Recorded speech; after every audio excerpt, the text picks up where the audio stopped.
అంతర్జాతీయ మార్కెట్లో ముడి చమురు ధరలు ఒడిదుడుకులకు లోనవుతున్నప్పటికీ తెలుగు రాష్ట్రాలైన తెలంగాణ, ఆంధ్రప్రదేశ్లో నేడు పెట్రోల్, డీజిల్ ధరలు స్థిరంగా కొనసాగుతున్నాయి. ఇక దేశీయ ప్రభుత్వ రంగ చమురు మార్కెట్ కంపెనీలు హెచ్పిసిఎల్, ఐఓసిఎల్, బీపీసీఎల్ నేటి ఇంధన ధరల పట్టికను విడుదల చేశాయి. ఇక ప్రధాన నగరాల్లో ఎలాంటి మార్పు లేకపోవడంతో వాహనదారులకు రేట్ల పరంగా ఊరట లభించింది. ఇక అమెరికా, ఇరాన్ మధ్య శాంతి ఒప్పందం కుదిరినట్లుగా వార్తలు రావడంతో గ్లోబల్ మార్కెట్లో బ్రెంట్ క్రూడ్ ధర బ్యారెల్కు $85 మార్కు దిగి వచ్చినప్పటికీ చమురు కంపెనీల పాత నష్టాల సర్దుబాటు వల్ల దేశీయంగా రేట్లను తగ్గించలేదు. ఫలితంగా భారత్లో పెట్రోల్, డీజిల్ ధరలో ఎటువంటి మార్పులు లేవు. ఇక ధరలు పెరగకపోవడమే పెద్ద శుభవార్త అనే ధోరణిలోకి వినియోగదారులు వచ్చేశారు.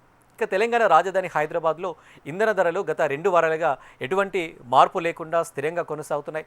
ఇక నగరంలో లీటర్ పెట్రోల్ ధర ఈరోజైతే ₹115.73 వద్ద విక్రయించడంతో, అలాగే లీటర్ డీజిల్ ధర ₹103.82 వద్ద స్థిరంగా ఉంది. ఇక తెలంగాణలోని ఇతర జిల్లాలైన ఆదిలాబాద్, నిజామాబాద్లతో పోలిస్తే హైదరాబాద్లో ధరలు స్వల్పంగా తక్కువగా ఉన్నప్పటికీ ఇక పొరుగు రాష్ట్రాలతో పోలిస్తే ఇక్కడ వ్యాట్ ఎక్కువగా ఉండటం వల్ల ధరలు 115 దాటి కొనసాగుతున్నాయి.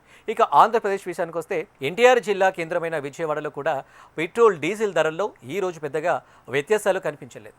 ఇక రాష్ట్ర పన్నుల భారం కారణంగా ఇక్కడ ఇంధన ధరలు ఇటు హైదరాబాద్, అటు విశాఖ కంటే కొంత ఎక్కువగా ఉన్నాయి. ఇక విజయవాడలో నేడు లీటర్ పెట్రోల్ ధర ₹117.78గా ఉంది. ఇక నిత్యావసర రవాణాకు కీలకమైన లీటర్ డీజిల్ ధర ఇక్కడ ₹104.52 వద్ద కొనసాగుతుంది.